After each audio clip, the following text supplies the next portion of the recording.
We're back now with President Trump's rare retreat, backing down in his heated State of the Union standoff with House Speaker Nancy Pelosi and agreeing to delay his address. Just before midnight, he tweeted, "I am not looking for an alternative venue for the SOTU address because there is no venue that can compete with the history, tradition, and importance of the House chamber. I look forward to giving a great State of the Union address in the near future." Speaker Pelosi reacted this morning. I'm glad we have that off the table because it was about the least important thing we have to talk about.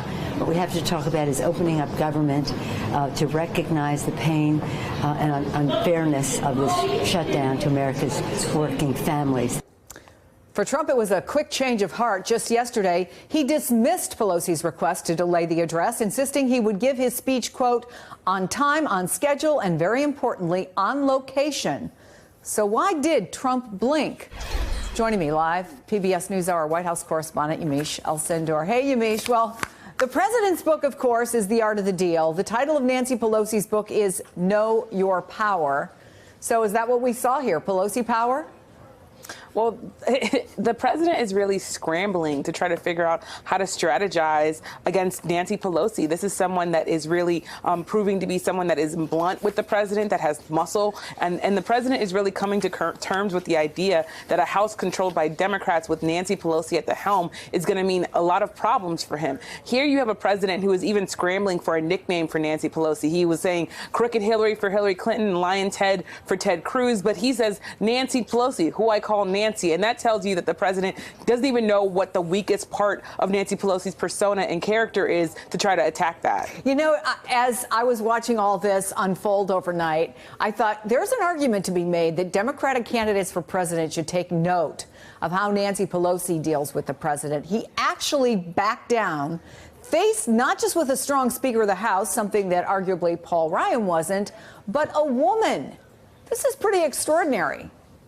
It's very extraordinary, and there's a book out by a White House aide, Cliff Sims, who also talks about the fact that President Trump was complaining about how he doesn't get the same loyalty that Nancy Pelosi gets. He said that even though Nancy Pelosi might have problems, Democrats tend to rally around her. And we saw that when Nancy Pelosi was kind of getting ready to get the speakership. There were Democrats who were talking about challenging her, and she basically did away with any of her opponents one by one, some by candy, some by stick. But the point is that the president really is looking at a woman in this role and saying, you know what, I need to figure out what to do next. I will say this, though. The president is not someone who's going to let this go. He's had to take a very big loss last night and admit that he can't go to the State of the Union and an alternate venue wouldn't work. But now the president still has to deal with the shutdown. And this might make him dig in even more for the wall, because he's saying, well, I took this loss with State of the Union. Now you have to give me money for my wall. Yeah. Is there any scuttlebutt there at the White House? What are your sources telling you about how the president felt about having to do this?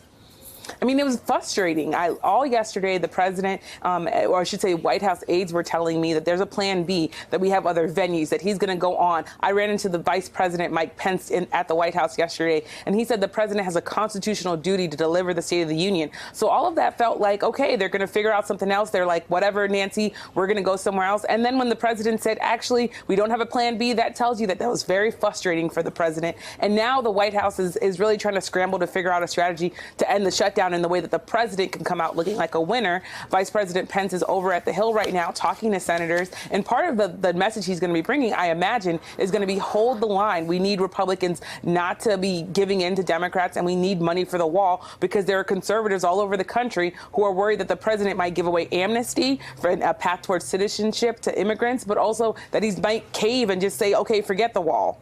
Yeah, you know, one of the most interesting things about the tweet that he put out was he talked about the not being able to compete with the history and tradition of doing this in the House. A president who, frankly, has been very blunt about and feels very good about flying in the face of history and tradition.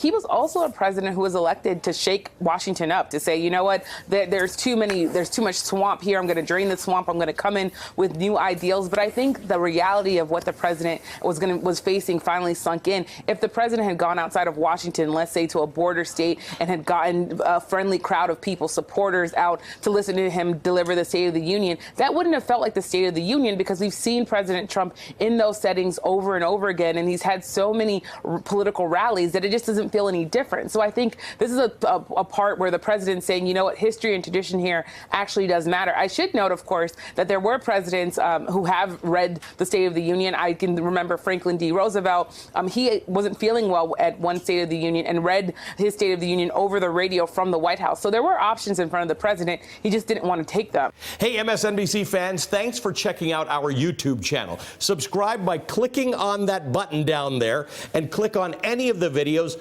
here to watch the latest interviews and highlights. You can get more MSNBC for free every day with our newsletters. Just visit msnbc.com/newsletters to sign up now.